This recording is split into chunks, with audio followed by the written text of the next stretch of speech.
Hello everyone, my self विकास डुडेजा। और आज मैं आपके लिए लेके आया हूँ 12 सीबीएसई मैथमेटिक्स एक्सरसाइज 7.2 जो हमारी एनसीईआरटी में इंटीग्रेशन की एक्सरसाइज है। और 7.2 के आज हम कुछ क्वेश्चन यहाँ सॉल्व करने वाले हैं, क्वेश्चन नंबर 1 से स्टार्ट करते हुए। और एज यूजुअल यू नो कि इंटीग्रेशन हमेशा से इंपॉर्टेंट है, तो एक्सरसाइज 7.1 बहुत इजी है, आप लोग वो खुद ट्राई कर सकते हैं। और हम लोग आज शुरू करेंगे एक्सरसाइज 7.2, और जिसमें हम लोग ये सीखेंगे कि किस फंक्शन को हम लोग टीलेट करते हैं, इसे सब्स्टिट्यूशन मेथड भी कहा जाता है। और वैसे भी अब आपके बोर्ड एग्जाम आने वाले हैं, तो each exercise is important for you. तो इंटीग्रेशन से सब बच्चे जो है थोड़ा घबराते हैं, तो आइए स्टार्ट करते हैं 7.2। बीच बीच में हम देखते रहेंगे कि कहां कहां इंपॉर्टेंट क्वेश्चन आ रहे हैं और कौन कौन से एग्जाम में आ सकते हैं। Let us start exercise 7.2। पहला क्वेश्चन है बच्चों, integration 2x upon 1 plus x square dx. Okay, तो अब हमें ये सोचना है कि किस फंक्शन को हम टी लेट करें जिसके डेरिवेटिव से कोई दूसरा फंक्शन कट जाए, और एज वेल एज जो t वाला फंक्शन बचे उसका इंटीग्रेशन हम लोग कर पाए। तो let us try. 1 plus x square को हम लोग लेट करते हैं t। ओके, अब डिफरेंशिएशन करना होता है एज यू नो, तो 1 का डेरिवेटिव 0, एक्स स्क्वायर का 2x, साथ में लगाना है dx और t का dt। अब dx की वैल्यू आप यहां से निकाल लें dt bye 2x। Okay, question पे वापस आइए। Integration 2x same, 1 plus x square को हमने क्या लेट करा था t, और dx की वैल्यू है dt ओवर 2x। तो इस 2x से 2x से आप 2x से इस 2x को काट दीजिए। अब आपके पास आ जाएगा इंटीग्रेशन 1 बाय टी dt। अब t का फंक्शन है, t के रिस्पेक्ट में इंटीग्रेशन हो सकता है, तो 1 अपॉन टी का इंटीग्रेशन है log मॉड में t plus c, and this will be the answer. But ये ध्यान रखना है, t की वैल्यू पुट जरूर करनी है, भूलना नहीं है। Now this is log mod 1 plus x square plus c is the answer. So this is the solution for the question number 1। Okay, फटाफट से आप इसको नोट डाउन करें और इसको करके देखें कि ये कैसे हो सकता है। और अब हम चलते हैं क्वेश्चन नंबर 2 पर। क्वेश्चन नंबर 2 है इंटीग्रेशन, या इसको 2 कर देते हैं। This is integration log x whole square upon x dx। Okay, log x whole square upon x dx। तो जैसा हम जानते हैं कि एक फंक्शन को हमको टी लेट करना है जिसके डेरिवेटिव से दूसरा कट सके, तो x के डेरिवेटिव में तो log x आता नहीं है, तो हम log x को यहां टी लेट कर लेते हैं। तो लेट कर लेते हैं log x को t, differentiation 1 upon x dx dt। आप चाहें तो डायरेक्ट यहां 1 लेके 1 अपॉन dx की वैल्यू dt ले ले और यहां t स्क्वायर हो जाएगा, या फिर आप क्या करें, यहां से dx की वैल्यू निकाल लें, that will B x shift हो जाएगा x इंटू dt। क्वेश्चन पे वापस आइए, log x को लेट करा था t, this is t square upon x same, and what is the value of dx is, this is x dt। काट दीजिए x x। Okay, now the function is t square and we have to integrate with respect to t। बच्चों x की power n में क्या करते हैं, power में 1 plus उसी पावर से डिवाइड। सिमिलरली तो ये हो जाएगा, पावर में अगर हम 1 ऐड करते हैं तो t स्क्वायर था, तो t cube upon 3 plus c, power में 1 ऐड करा 3, उसी पावर से डिवाइड। t की वैल्यू भूलना नहीं है, तो final answer will be log x whole cube upon 3 plus c, and c is the arbitrary constant. अब तो आप लोगों को पता होगा क्यों पुट करते हैं, क्यों इसको हम यहाँ इंसर्ट करते हैं, ये सब बात आपको पता चल गई होंगी, बड़ा बेसिक सा कॉन्सेप्ट है। तो आप नोट डाउन करें क्वेश्चन नंबर 2 और समझे इसको भी। log x को टी लेट करा, 1 upon x dx dt, log x का डेरिवेटिव करते हैं, dx एक्चुअली dt के नीचे से आता है। x को शिफ्ट करा, यहाँ t हुआ, x सेम, dx की वैल्यू x dt, x से x कैंसिल आउट, पावर में 1 ऐड, 2 थी पावर, 1 ऐड करा 3, उसी पावर से डिवाइड, t की वैल्यू भूलना नहीं है।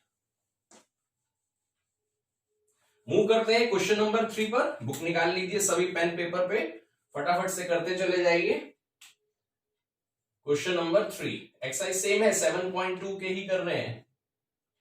क्वेश्चन नंबर 3, क्वेश्चन नंबर 3 है बच्चों, integration 1 upon x plus x log x dx।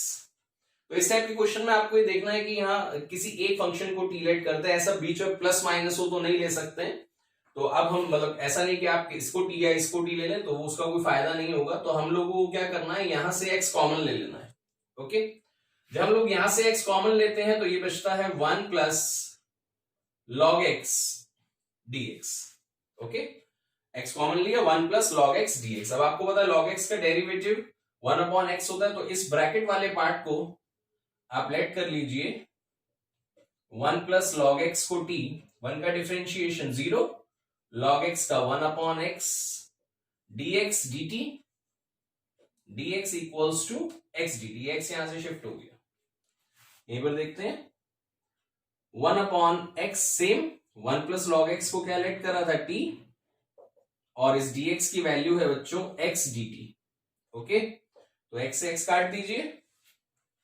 अब आपके पास जो बचा है that is integration 1 upon t dt, और इंटीग्रेशन तो आपको पता है लॉग मॉड में t प्लस सी, टी की वैल्यू डाल देते हैं 1 प्लस लॉग एक्स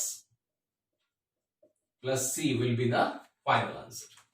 ओके, तो this is the third question. इसको भी ध्यान से समझे और नोट करते रहे, साथ साथ प्रैक्टिस करते रहे। हर क्वेश्चन मायने रखता है, ऐसा नहीं है कि ये आसान है ये तो हम कर लेंगे, इसी का कॉन्सेप्ट कहीं ना कहीं यूज होगा। Every question is important. Okay, note करें क्वेश्चन नंबर 3 सभी, और हम लोग मूव करते हैं अगले क्वेश्चन पर, question number 4। Now the question number 4 is integration, this is sin x sin cos x, sin x sin cos x, मतलब यहां जो एंगल साइन का होना चाहिए उसकी जगह एक और फंक्शन है। वैसे इसे कंपोजिशन ऑफ फंक्शन कहते हैं, आप लोग पढ़ चुके होंगे डिफरेंशिएशन में, चेन रूल जहां आप लोग अप्लाई करते थे। और एफओजी और जीओएफ जो अभी डिलीटेड सिलेबस में है 12th के, उसमें भी यही सब सिखाया जाता है। फिलहाल क्या सिखाया जाता है वो बात अलग है, इस क्वेश्चन को कैसे करना है यहां देखते हैं। तो अगर sin x को टीलेट करता हूं तो cos x आपको लगेगा कि ये कट सकता है, लेकिन बीच में से जाके एंगल को आप नहीं काट सकते। साइन के बाद जो भी थीटा या एक्स एंगल होता है उसको नहीं काट सकते। तो कई बार ऐसा लगता है कि सर sin x का डेरिवेटिव भी तो cos x है, तो sin x को टीलेट कर लीजिए, तो ऐसा नहीं है। cos x को टीलेट करते हैं क्योंकि ये इंडिपेंडेंट टर्म है और कट सकता है। तो लेट करते हैं बच्चों cos x को t, differentiation minus sin x, साथ में क्या लगाना है dx equals to dt, so dx equals to dt by minus sin x। Now integration sin x same, sin cos x, तो sin cos x को हमने क्या लेट करा था t, दिस वन, और dx की वैल्यू है dt over minus sin x। Okay, अब ये वाले sin x से sin x काट दीजिए, माइनस को बाहर कर दीजिए, you will get integration sin t dt। Okay, minus same बाहर, sin x का इंटीग्रेशन होता है माइनस cos x, तो sin t का क्या होगा माइनस cos t, और प्लस c, sin x का इंटीग्रेशन माइनस cos x, तो sin t का माइनस cos t। अब एक माइनस अंदर है एक बाहर है, that will be plus cos t plus c, putting the value of t we will get cos x plus c, and this is the answer for the question number 4। Note कर ले सभी और समझ ले, क्वेश्चन नंबर 4, इसमें हमने cos x को टीलेट करा है sin x को काटने के लिए। कोई भी आपको डाउट आता है तो आप लोग कमेंट सेक्शन में बता सकते हैं किसी भी स्टेप में। अब हम लोग मूव करते हैं क्वेश्चन नंबर 5 पर। क्वेश्चन नंबर 5 है बच्चों integration, this is sin ax plus b cos ax plus b,